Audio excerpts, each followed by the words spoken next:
Hello, is anybody there? Hey, Paul, it's Hannah. Hi, Paul. Hi, Hannah. Hannah. It's Sarah. We're going to put you on mute. We're waiting for some people to arrive, so give us about 5 minutes. All right. Okay. Okie dokie.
Hello. Hello. Hi, this is Susan. Hi, this is Julia. Hi, Julia. Just joining the conference. Me too. I haven't heard from anyone, so we'll see what happens. Well, neither, but hope you're enjoying this beautiful day, even though we're on the phone. Now, you guys, they came on a few minutes ago and said that they were waiting for more people to arrive, and then they would unmute us. Okay, thanks, Julia. No, that was Hannah. Didn't say that. Thank you, Hannah. Sure.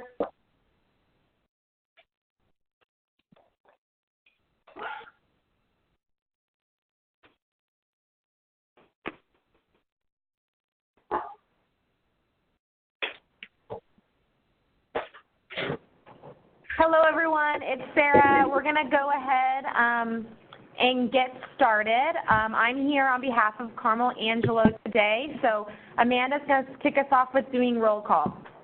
Okay. And Andy Bowski, Arena Gotcha, Casey O'Neill, Chantel Simon Pietre, Corinne Powell, yes. Courtney Bailey, Del Potter, Ellen Drill, Frida Boussard, Gavin McDonough, Janine Coleman, Hannah Nelson, Here. Jen Perquacci, Jude Tillman, Julia Carrera, Here. Karen Byers, Here. Kevin Shee, Marvin Levin, Matthew Mendixer, Monique Ramirez, Patrick Sellers, Paul Hansberry, I'm here. Ron Edwards, Stuart Marcus, Susan Tibbin, Present. and from Mendocino County, Harnder Graywell, Brent Schultz. I think Jesse's here for him. Yes. Jesse Davis, representing Planning and Building Services on behalf of Brent Schultz and Mary Lynn Hunt. Okay, and then Sarah Duquette and Amanda Walter. All right, with that, we can move to the updates. I'm actually going to switch the items so we can talk about the proposed regulations first. So the final comment day is November 5th. I sent out an email and there was a couple replies. So I kind of want to get feedback from you guys on if you want to make suggestions on some comments that for new changes that are different from prior, or comments that still apply to some of the changes released. So I kind of want to get feedback on what you want to do. Obviously, time is ticking, so I have today and tomorrow. Or if we want to not do something. So this is Hannah. I have a question because I sent you an email with some questions and never got an answer. So we did, I'm assuming it's the email about what do we do if we didn't have commented on it prior? Yeah, well, yeah, and particularly because the board is very, particular about not going beyond the scope of what they were authorized you to do before. Mm-hmm. So if it hasn't been addressed in a letter that we've previously done, it somehow has to fit under one of the bullet points in the legislative platform from 2017, which you have a copy on. So if you can fit it under one of those categories, some of them are very broad, we can include it in a letter. The issue, though, is that they included in their suggested changes some comments that were not comments, some topics that were not ever addressed at all.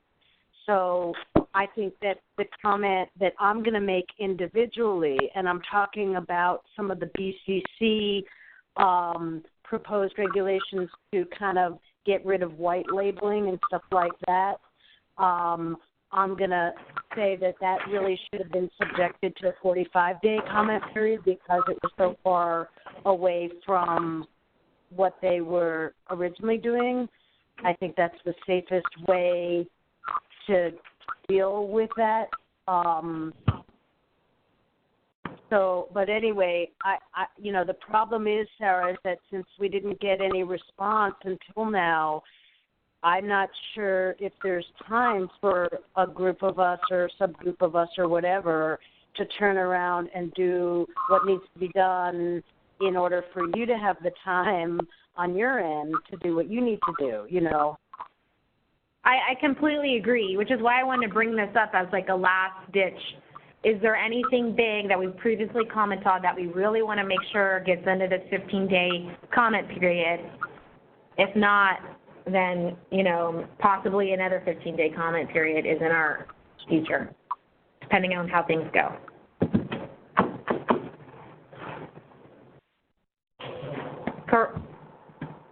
Do you have something to say, Corinne? Yeah, you were saying changes of any kind. I think we want to delete it. That's second item. Second item.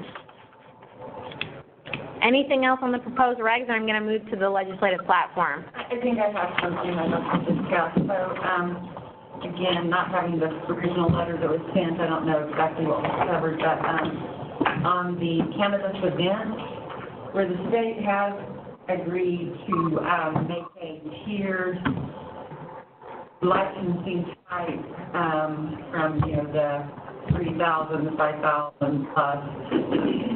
I think we need a tiered on not on how many events, but how many people attend those events. So I'll personally be asking them to have a pricing system based on that to allow for smaller events. Because the way it's set up now, you still have to have the $1,000 to apply, $3,000 to $15,000 to get your permit, and then $1,000 per event. So that doesn't allow for smaller events that are more appropriate for up here. They've really got it scaled to large festival events. And we don't have venues to accommodate that. And so I feel like we're being a little bit blocked out of being able to continue our event development, which to me also is tied into our Canada tourism. Okay. So I'll be asking for a scaled pricing based on people participating, not having. So if there's any way we can get that in there, I see that it is part of our platform, so that's for more variants of venue styles, venue options. But I think that goes hand in hand with that. So with that comment, I'm going to move to the legislative platform. So what you have was what was adopted in early 2017. So some of these items have could potentially need to be removed because obviously they've either already been addressed or things have been changed. So the reason I gave you this is the Board of Supervisors Standing Committee for Government is meeting the second Monday in December, which is the 10th. And at that meeting, the two supervisors are going to be reviewing the year's legislative platform and making recommendations. This is typically a time where different departments or different organizations kind of come forward with recommendations on what they'd like to see in the 2019 legislative platform. So I wanted this to be discussed today so you guys can make some recommendations of items that should be included. And then those items will go to the standing committee for review, and then the ones that they want to include will get put into a draft 2019 legislative platform that will most likely go to the Board of Supervisors the first meeting of 2019. So with that, I'd like to open it up to the group on some items that they'd like to see included. So Sarah, this is Hannah. And I just want to briefly bop back to the comment period thing because I feel like it is important to submit comments, but the comments obviously should be on the changes in between the original comments and now, and that's how they should be focused. And I do really feel like it should be submitted, but because we didn't receive any response about how to go forward, you know, I'm wondering, are you for the county going to be looking at what was issued in the 15-day comment period and compare it to the county's letter and then draft something based on that? Well, I started the review process, but I haven't gotten as far as I'd like, so I'm not quite sure if we're going to make the deadline. My main focus the past 2 weeks was staffing the Cannabis Ad Hoc Committee to get the events finalized and their recommendations finalized in preparation for the November 16th meeting on the overlay and the cannabis recommendations. So I'm going to do my best, and there might be a work product tomorrow. There might not be, but I'm hoping to have the review done. We'll see how far I get. And Sarah, I'm really happy to talk to you over the weekend about what I'm focusing on with my comments, but it just isn't feasible in the context of the working group at this late date for me to participate in that kind of county letter preparation in your time frame. But I'm happy to talk to you. If you're going to try and pull something together, I'd really be happy to talk to you, but I can't do it tomorrow. I'd have to do it over the weekend. Sounds good. I'll let you know how far I get and possibly reach out. Thanks so much, Sarah. I really appreciate it. I saw Corinne's hand up and then Karen to talk about recommendations. And then does anyone on the phone want to talk about recommendations for the Ledge platform? Paul Hansberry. Okay, so Paul, you're going to go after Karen. Okay. You're up. I think we want to take out, under the Safety Act, last paragraph, reference to tree. But I'm curious, as you mentioned, some of these bullet points under which you said new comments must go, are appropriate. Do we have kind of a consensus from the group that we should add some specifics to these? We've got advocate for regulatory changes to address difficulties facing small cannabis operations in rural communities. Well, that's great, that's us, yeah, but we've got some specific things that we could add to that. Might be appropriate at this juncture. I agree. Any of these categories can be expanded or sub-bullet points below if you want to have specific topics addressed. Yes. Okay, so do we want to have a conversation on what kinds of things we add? The first thing to me that comes to mind is self-distribution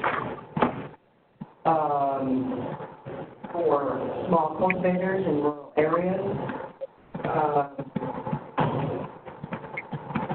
What was the first one? Generator use. Huge for small cultivators in rural communities.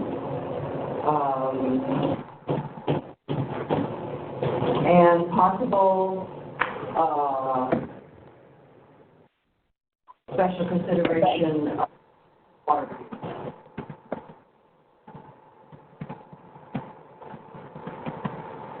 Anybody else? Well, Karen, does yours was on events, right? It could fall under self-distribution, but yeah. So then how about we do Stuart, if you have anything to add under the things, and then we'll go to Karen, and then we'll go to the phone. All right.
Sure. And then on the other hand, why are you telling people that they have to see state-of-the-art agriculture that work with sunshine? Because you need it when there's no sun. So now you have to store that in the exact same cost of the entire planet Earth has battery technology. And it needs to be growing more slowly. And I don't think people realize it's actually ecological, and even though you have to use generator, because it's such a short term, only 2 hours of night or every different weather, the power trap is very, very efficient. But the way it's currently, I'm off the grid, I own the resort, it's also okay, I'm doing physics and electrical, the current ordinance is practical, to support contribution from various Well, part of your problem on the county level is going to be solved. Then we got to figure out the state issue. Correct. So the state, I believe, is more pushback because they're clearly involved. And the Medicare regulations that were studied has to do with air quality control regulations. And they're kind of late. This is following the air quality regulations, but it does not work in a county that has small growth rates. Your 50 watt generator is a pretty big generator. It's low, its maximum size is 10,000 square feet. Smaller. Karen? Okay, so. This is Julia Carrera on the phone. Julia, it's gonna go to. We can't hear anything. That was a bunch of mumbled stuff. We have no idea what was said. So Stuart supported Corinne in wanting language around generator regulations that really fit rural communities and small farmers more appropriately. And then we'll move to Karen, and then Paul, and then Julia, do you have anything you want to say after Paul? Possibly, if I can hear what's going on. Thank you very much, Sarah. So we've got to speak louder, or you guys need to move closer to me and Jesse. They're not, honestly, it's easier if you guys move closer. One of that side over there, maybe. Yeah. All right, well, Karen, you can speak loud, yeah. Can you guys hear Karen? Testing. All right. Well, Thank you, Karen. It was really Stuart. We couldn't hear Stuart. yeah, he's soft-spoken. All right, so the things I'd like to see is that the county supports any opportunities that will come up legislatively for self-distribution as well as direct sales.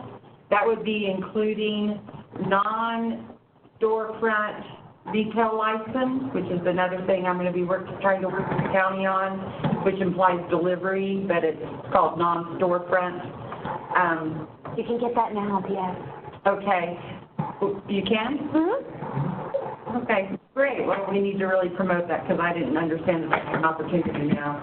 And so that leads into the micro-business opportunities up here, is if they have I'm assuming that's based on if they have a commercial building, then they would be able to get the non-storefront retail license and would be able to do things like farmers markets, cannabis bazaars, which leads into supporting the event, and the cannabis tourism of Mendocino County. So on the direct sales, we got really hit on 2641, AB 2641, because a lot of voice came out of Southern California, and also whatever UCFW union filed a complaint, opposition to it. So we need to stay on top of that because those took me by left field, and it means that we need to have not only support but an active voice in making sure those pass here. Where I think a lot of us were passive because we just thought it would happen. We'd already made the concession of only 4 opportunities instead of open-ended, and so I was taken by complete surprise.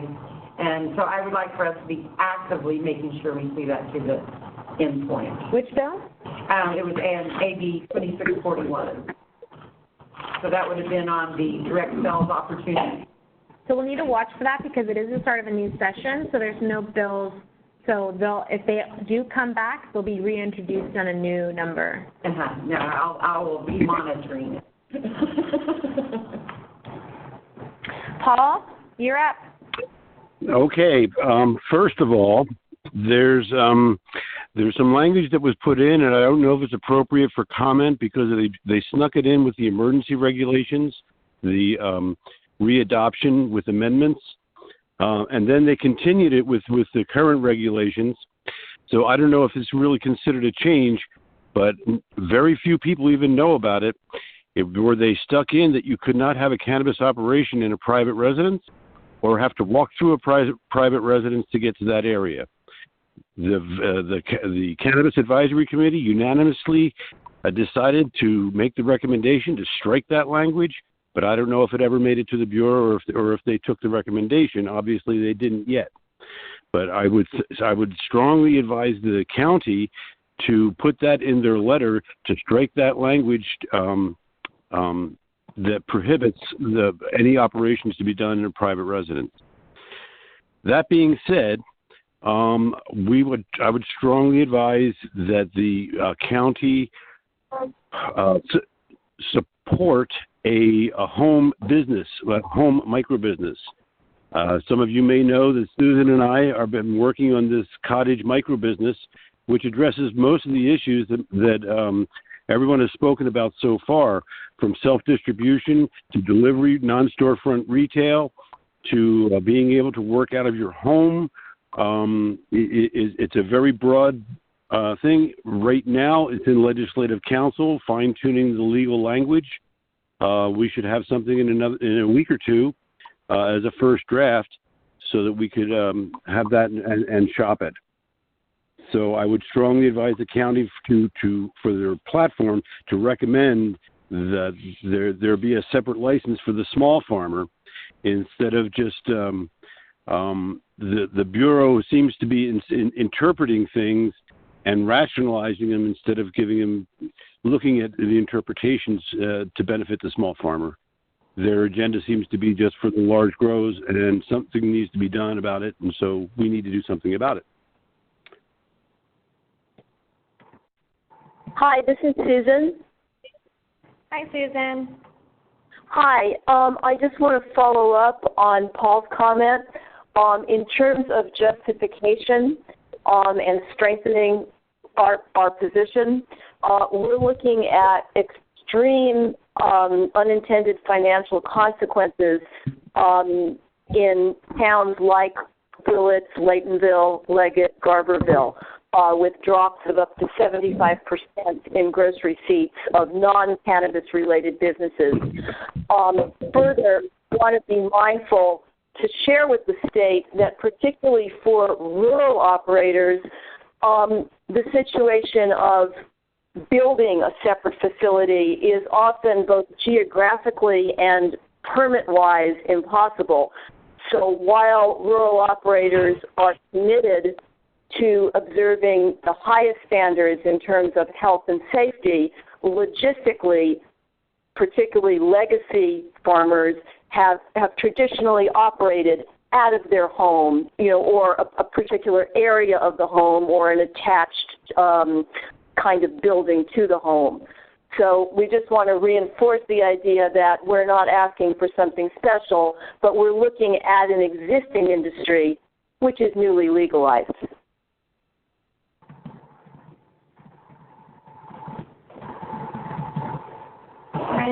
I think the county needs to advocate again for a state-recognized banking system.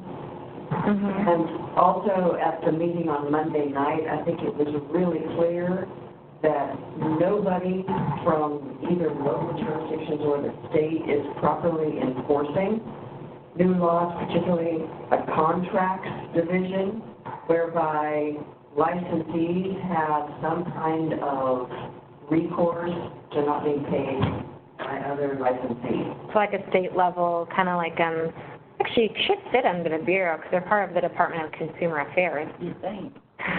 Sure. So we can add that, recognized banking system, and then something within the you understand the concept. Regulatory Contract. One is contract. And one is contract resolution. Enforcement and contract resolution and enforcement. /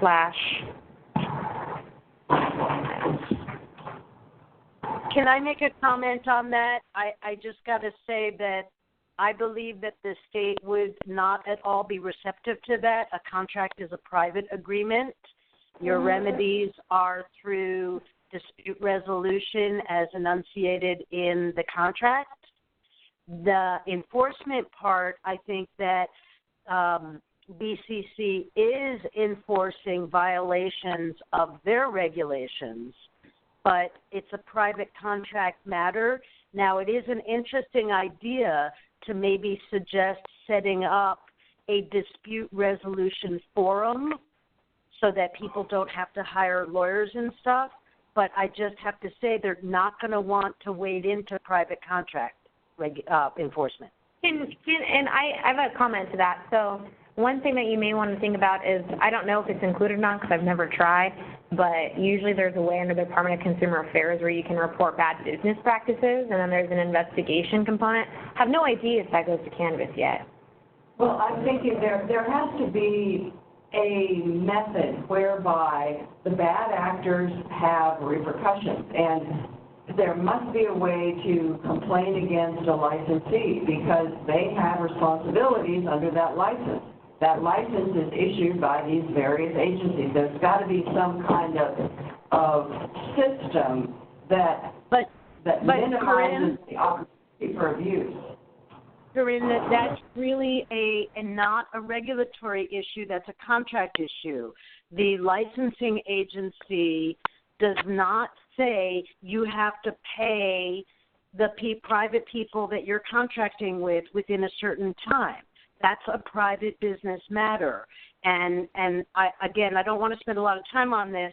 I'm just suggesting that that it would fall on deaf ears if you're trying to get the state involved in private business contracts, and it's not a requirement of the license that you arrange your business affairs. I do think that people have an avenue to complain through the Department of Consumer Affairs, and they have an avenue to file, dispute resolutions in accordance with if their contract says mediation, with mediation. If it says more formal arbitration, then formal arbitration. If there is no prerequisite to those things, then it's filing a lawsuit. And I'm sorry to say that, and I really appreciate the seriousness of the event, but I know that the state is not going to wade into private contracts. This is Julia on the same subject. I'd like to make a comment. Yeah, go for it, Julia. Thank you. Corinne has a very important point in that a lot of the distributors are not performing per the contract. We don't have to approach it from a contract perspective. We can approach it from a perspective of what happens when fair business practices aren't being followed. Is there a penalty that could be included in the regulations for that, and come from that perspective, some kind of exactly. Yeah, so I support what Corinne's saying, and maybe, Hannah, you as an attorney can better formulate language like that because no one else in the room is an attorney. So Julia, so I completely hear what you're saying, but I'm just telling you that the state is, I think that we should really reserve our capital, our limited capital, if we have any, meaning the county, not us as individuals. I understand. And so I do feel like this is an enormously important issue in general for everybody. Absolutely. And I think that a brainstorming session of what should be done about it and what can we try to entice the state to do about it and try to entice other systems so that people have some help and assistance in figuring it out. If I could go back to me talking, because I understand what you're saying, and I think we're getting off track. So, Julia? Sarah, I have a question. Can we Julia, wait, 1 second. Uh-huh. Julia, 1 second. So, Julia, I'm going to allow Julia to speak. After Julia, it's going to go to Stuart. Go, Julia. Thank you, because I wanted to finish speaking. Sarah, can we, in our letter, address all the things that we're addressing, to respect what Hannah is saying, and then say, here are issues of concern. so that at least we can plant the seed, because this is a serious issue. And Mendocino County Board of Supervisors supports the existence of small farmers, which will not exist if these distributors continue to take their products and or have them sign contracts that says their thoughts are that distributor or that processor's, their thoughts are that distributor or that processor's, what do you call that, information. I mean, it's getting out of hand. It's going into an area that nowhere in the history of business has anyone gone. So I think it's important. I think we at least have to mention it as a concern, and maybe not as a regulatory, but at least plant a seed. So it would be in alignment with the small farmers surviving. So I think we're open to having recommendations go forward, and on items that we may not have a solution on, of items that should be a concern and maybe be included, yes, we can do that. I'd also invite, if any of the people from this group want to come to the standing committee meeting, I'd be happy to give you some time to speak during the item. So, I think I have some. Could I finish? So I would like to come to that meeting to talk about this specific issue, and I have documentation to back it up. And I really hope this committee supports what Corinne is saying and what now Sarah is saying, that we can include concerns, because this is probably one of the biggest problems right now. And I would suggest, for that concern, if you have broad general language that doesn't necessarily get into specifics about how you're going to address it, especially since you don't really, it's kind of I would say an emerging issue, but, you know. And maybe that's what we can categorize it as emerging issues. I like the verbiage there. I personally have zero time to be able to put that language together. I can work with someone to put that language together. It would have to be at nighttime, but we can't take on much more. I can clients or anything else. Based on what you guys are saying, I think I can put together a broad sentence that's categorizing your concern. Thank you, Sarah. And then at the meeting, if you guys want to come, you can further discuss some of these items on this list. Yeah, I do. Stuart. So on the same topic, can you hear me, Julia? I can. Thank you, Stuart. Okay, so on the same topic, I want to point out that an alternative out-of-the-box approach to what Hannah's concern is about a private contract. Another approach to approach the state with solve the problem, but I consider in the last several months, I set up legal cells dealing with distributors. I experienced that a large proportion of the current distributors are black market cowboys trying to suddenly become legal with very, very little experience and no capital to back up their distribution business. It's putting a lot of pressure on small cultivators. And the approach that I would suggest is that the state is requiring distributors to have state-required responsibilities, such as quarantine and testing. And these are requirements, and there should be a procedure where the cultivator can file a complaint if they're not properly performing. Part of that should be in a timely manner or tracking that their actual product testing the right product. And that if enough complaints come, then something comes where their license can be revoked. And that if we set up a system of monitoring that distributors are actually performing according to regulations, but to give the cultivator a right to file complaints that could lead to the loss of the license. Will then put some punch the cultivator to put pressure on the distributor to perform legally. Here. Also do the cap and trace program. And the other track and trace is absolutely. Accountability, 100% accountability. The distributors, I can tell you, I grew up like my dad was a wholesale distributor, and my current experience with cannabis distributors is absolutely an abomination. there are people, they don't know the difference between net spills and gross spills. You want to come and pick up your entire product, tell you to quarantine it. It's really, really horrendous. And I have a couple of other comments I can make. No, you can continue. Yeah. So another issue is, I believe, for the county, I would like to see shared processing, same owner, or co-op. Like, for example, we have the joint. Are you talking about state regulations for shared processing, like shared manufacturing? For cultivation or storage or processing of curing, whatever, requiring completely separate premises, right? Another issue, this is local to the county, has to do with the... This is specifically legislative platform for items that relate to the state or federal government. Okay. I'll leave it alone. Hey, Sarah. Yes? There is one thing I do want to talk about on the state legislation platform, whenever Sure. I can be in line or whatever. No, you're up, Julia. Oh, great. Okay, thank you very much. So I can hold on. Sorry about that. I've got the other phone talking. I want to support what Paul and Susan are talking about in regards to the residential issue. And here's my angle on it, which is a little different.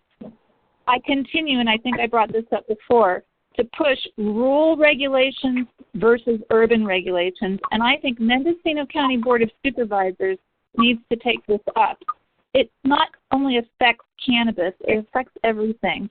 And the regulations are drafted by people that work and live and were born in urban areas and don't quite understand what's going on in rural areas.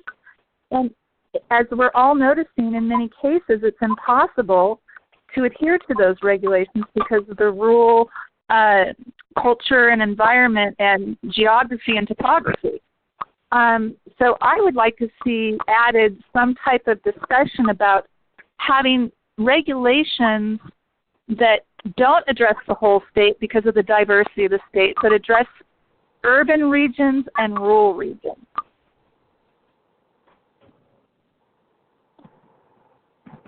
Anyone else? And along the same lines, I think that we should support particular attention and flexibility for 10,000 square foot and smaller cultivation sites, because that feeds into what Julie is saying, urban versus rural, but it's also an economies of scale issue and a competitive size issue. We need to make that distinction clear of the differences of these and the small versus. Well, the reason that I'm bringing this up is because Paul's and Susan's comments are accurate, but most of the people that are lobbying are from urban regions because that's where the taxpayer base is and that's where the money is. Rural communities don't have a taxpayer base that the urban communities have. So the type of lobbying that takes place is challenging, unless you're a political action committee, because then you can pay politicians off. And I'm sorry, but that's what's going on up at the Capitol. That's why I left up there. I couldn't. It made me sick. So we really need to focus on what we're talking about here as far as the Board of Supervisors is concerned, because this is a serious issue. It's state building regulations. It's everything. And Corinne has a good point, but Sarah, I don't know how to capture this in the proper language. It's a big deal. It's a new issue, and I don't know. You know, you're savvy. You know what the board receives. So the rural versus urban is not a new issue. What we face every day. We classify in government as there's three tiers. There's rural, there's suburban, and there's urban, and it's all based on population. And frankly, rural communities get screwed over 9 times out of 10 because urbans are powerful, but suburbans are just as powerful. I think that we can put in language that has, support more flexibility and kind of a reduced regulatory burden for those that would be classified as rural counties, and we can put a number to that because we have a number within our counties associations of what the state considers rural opposed to. Well, that sounds good. And then what about RCRC's attorney and chief administrator coming to Mendocino County, and we had talked about possibly having them meet with the state working group. That might be a good way to push it too. We were working on a time. Hopefully this calendar year or early next calendar year. We were hoping for November, but with some added board dates and cannabis items, a little postponed. But yeah, that is the plan that Paul Smith and Arthur Weiling will visit in the upcoming months. And we work closely with them they assist us in pushing a lot of our legislative priorities around cannabis and other rural issues. Great. Their help will be, Paul's very influential up there, and their help will be tremendous in regards to this rural community no longer getting screwed on all these regulations. And that's really all I wanted to share. So I'm done. Thank you.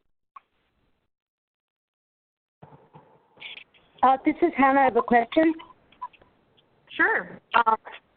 Sarah, given that we have until the second week of December for the ad hoc committee to meet to go over their recommendations for the full board for next year's legislative platform, is it going to be possible for us to have an additional go-round at some of this stuff with, I really, quite frankly, haven't had time since Cass emailed that legislative platform to think about it. I've been really focused on trying to get my comments for the state regs, and now that there's new deadlines for state temporaries, which made PBS and AG put out new deadlines if people need their most receipts.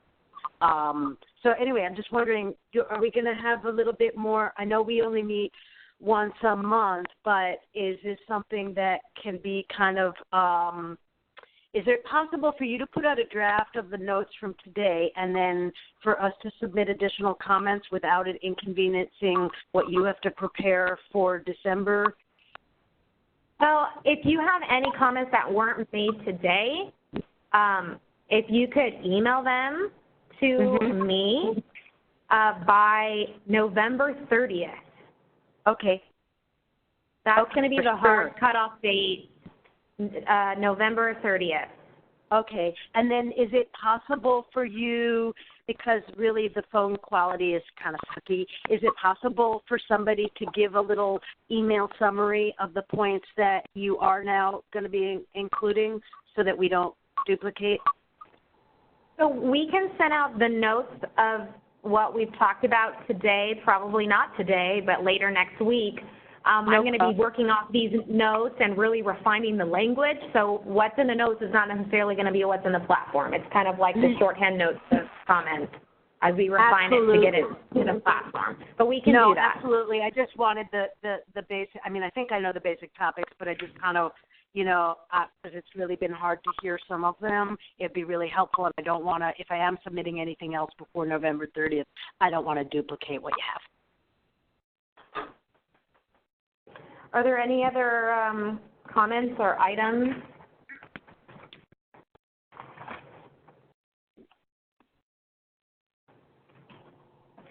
Hearing none, we can talk about our next meeting. So first, I don't know, after we do the legislative platform, are there any other items this group wants to work on? Kind of a question on, do we need to continue meeting every month? And second of all, we can do a meeting on December 6th, but if you'd prefer, we cannot meet if a lot of you guys want to come that Monday for the standing committee. So it's kind of up to you. We can meet on the 6th and go over the published documents that we're going to have on the 10th, or we can... What's the best way for us to see what you're going to synthesize from these comments and others into a document before it's actually made final and presented to the board? Do we have any other opportunity to opine on another product? Like from you? Or It's kind of hard to say because I'm working on the platform as a whole, which is like, I don't know, 15 or 20 pages. I'm probably will have some type of final product on the 3rd of December. That's why the 30th is the absolute last date, or it's. That's the problem. What Hannah is asking for is sort of the same thing. Yeah. What can we respond to? Opportunity to be still considered in your, because if it's just sending you more things, we don't know that things you've already decided to include or not. Oh, so this is what I'm doing. Your comments are not necessarily going to be in the document. So what I usually do is I do a red line version to the board, and I also have some things that we put in, but I'm also going to have a standalone document. These are recommendations from the working group to include. And when I get the yes, that gets wrapped in, goes to the final product. Okay, so, and the yes is the December 6th? The meeting's December 10th. We are set to meet on December 6th as this group. So first question, do you want to meet? And at the meeting, the thing that we would go over would be presenting to the standing committee. We don't necessarily have to meet. And then the second question is, after the legislative platform, is there any other remaining items that this group wants to address, or should we start winding it down? So this is Hannah, and I would say that if we are in fact going to try to do brief presentations on any points that you are going to be including, that it would make sense for us to coordinate on the 6th for those people who are going to be presenting. For those who don't want to or don't care, then, they shouldn't show up for the 6th. And then what I would say in terms of any other meeting after that is that, as I understand it, it goes from the ad hoc to the board. Is there a period of time in between there where, based on the ad hoc responses to the portion that we're dealing with, whether we need to refine things or troubleshoot things that they said, well, we'd be interested in having this part of our ledger platform, but we really need to explore what that means or whatever. I could see how some work could come out of that, or even if it's included in a legislative platform, more work afterwards if the board feels like that would be helpful because it's got, so much on its plate to deal with in other arenas. So there may be an opportunity to talk about it at a January meeting. Hard to say. Pretty much no one's here the week of Christmas. And we have a board meeting on the 18th. I don't know what day it's going to be on because I don't know the board's calendar yet for 2019. So I'm not even sure if we're talking about a January 8th meeting or a January 15th. My guess is probably the 8th with a second meeting on the 15th or 29th. So I don't know. I would say I have a feeling, frankly, that there's not going to be a lot of pushback on a lot of these issues from the ad hoc. There might be one or two things that they don't support. But I think if there is some issues that you decide they don't want included, we can kind of regroup after that item that day and determine if we want to send out a notice to the group. I don't want to set anything up until we really know. So for those that are going to come, if for some reason the board, the ad hoc, or the standing committee says no to a few items, we can meet afterwards and decide if it's worth doing a phone call or a meeting in person and go from there. That works good. for everyone. And then I guess the question would be, can we leave it flexible as to whether we're going to disband or potentially continue to do some work if it seems like it's important in this arena to develop some of the specific suggestions or concepts. I'm fine with that. We can kind of leave it open to see where we're at in January. Sounds good. Yeah, that sounds good. I mean, this ordinance is going to be a living document, so I think disbanding is out of the question. We need to stay on top of it. Sarah, this is Julia. Can I speak? Yes, and then Karen. Thank you. From my perspective, the state regulations are going to be revised over the next 3 years, and I don't support disbanding this working group. Thank you. In January, we can talk about details, about disbanding, maybe meeting quarterly. I just don't want to waste your time unless there's something to meet about. So if it's a concern about regulations being redone on Ledge Platform, I think it would be good to consider a quarterly meeting schedule rather than monthly. Karen? Well, she pretty much, brought up what I was going to bring up, that until the state regs are in place, I feel like that this is a crucial group. And I would rather us consider going quarterly after the first 3 months of the year to make sure that we are in a line with or we feel comfortable with our regs and what now the state has done for their regulations. But I think it's too early to turn this into a quarterly. I agree with Karen. I think that the accountability issue is huge, and it's getting involved, and I think that we come together and everybody.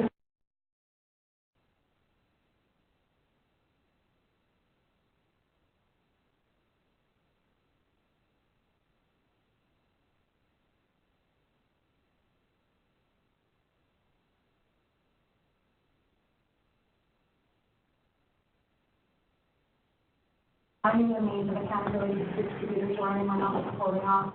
I think on that one note alone, maintaining a group to tackle that, I don't see that in tackle the next 6 months or 3 months, is going to be huge to the livelihood of the small farmers in County. And I kind of feel like that's what it is ultimately for the service. So I would support staying together to deal with more difficult topics such as accountability for payments. Bert? I support staying together as well because, example, this morning I spoke with a major greenhouse and farm supply company, and the reputation basically we're getting in the farming community all over the United States. On the front line is that the state regulations were put together functional manner by a discombobulated committee, and it's functional and it's basically a train wreck. There's serious issues in state regulations. So, although they think they're going to set them in order by the end of the year, it's a mess. Thank you. Anyone else?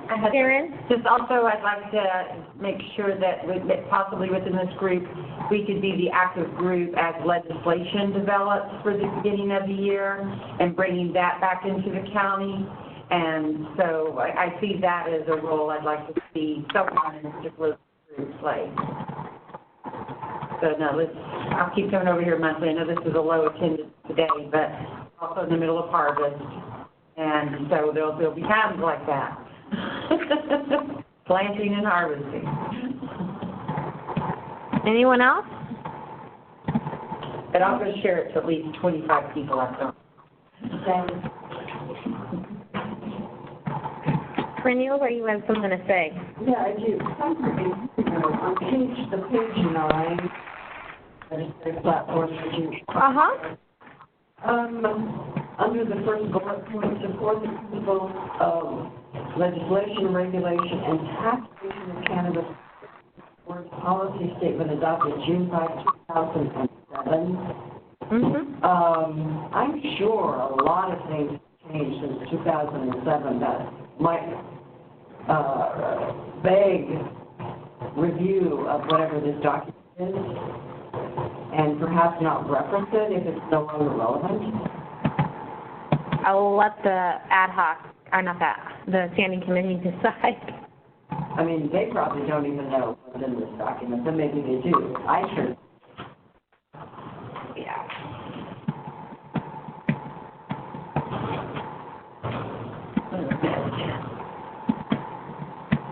Anyone else? Going once? Going twice. All right, with that, that's all I have on the agenda today. We'll plan on meeting on December 6th to go over the final recommendations in the plan for presenting to the board and who wants to talk, et cetera. We might have an update on more state regs. And for those of you that will be at our next meeting, I'll talk to you soon. Thank you, Sarah. Thanks.